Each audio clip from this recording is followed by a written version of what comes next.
بسم اللہ الرحمن الرحیم۔ السلام علیکم ورحمۃ اللہ وبرکاتہ۔ حکیم حافظ ذوالفقار احمد چوہان آپ سے مخاطب ہے۔ ارشاد باری تعالیٰ ہے، وَاسْتَعِینُوا بِالصَّبْرِ وَالصَّلَاةِ، نماز اور صبر کے ساتھ اللہ سے استعانت طلب کرتے رہو۔ آج ہم جس موضوع پر بات کرنے لگے ہیں وہ ہے آنکھوں کی سرخی۔ بعض اوقات ایسا ہوتا ہے کہ آنکھیں اتنی زیادہ سرخ ہو جاتی ہیں کہ کوئی بھی تیز روشنی برداشت نہیں کر سکتے اور بار بار آنکھوں کو ملنا پڑتا ہے، خارش محسوس ہوتی ہے۔ اس طرح آنکھوں کی سرخی اتنی زیادہ تیز ہو جاتی ہے کہ انفیکشن ہو جاتا ہے۔ تو ایسی صورتحال میں ہمیں کیا کرنا چاہیے، اس کے بارے میں آج میں عرض کرنے لگا ہوں۔ سب سے پہلے تو میں آپ سے یہ عرض کروں کہ چٹپٹی چیزیں فوراً چھوڑ دینا چاہیے۔ ایسی چیزیں جو بازار سے شاورمے، پیزے، سموسے، پکوڑے وغیرہ ہیں، ان کو خیر بات کہہ دینا چاہیے۔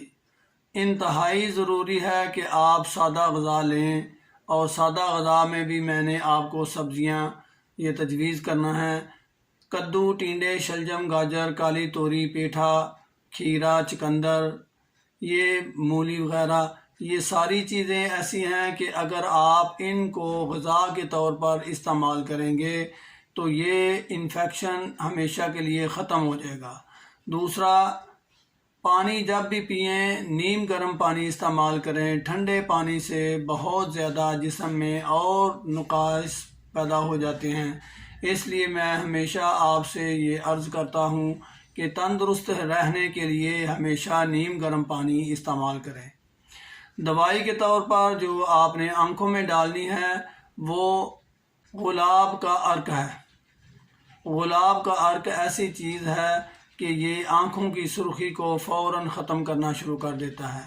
آپ صبح، دوپہر، شام 2 قطرے آنکھوں میں گلاب کا عرق ڈالیں، اور اس کے ساتھ آپ یہ ضرور کریں کہ آنکھوں کو صاف رکھنا بہت زیادہ ضروری ہے۔ اگر یہ چیز آپ استعمال کریں گے تو انشاءاللہ میرے اللہ کی فضل سے آنکھوں کا یہ مسئلہ نہیں رہے گا۔ ہمارا چینل سبسکرائب ضرور کریں، اس سے آپ کو ہم اپنی تمام ویڈیوز آسانی سے بھیجتے رہیں گے۔ وما علینا الا البلاغ۔ السلام علیکم ورحمۃ اللہ وبرکاتہ۔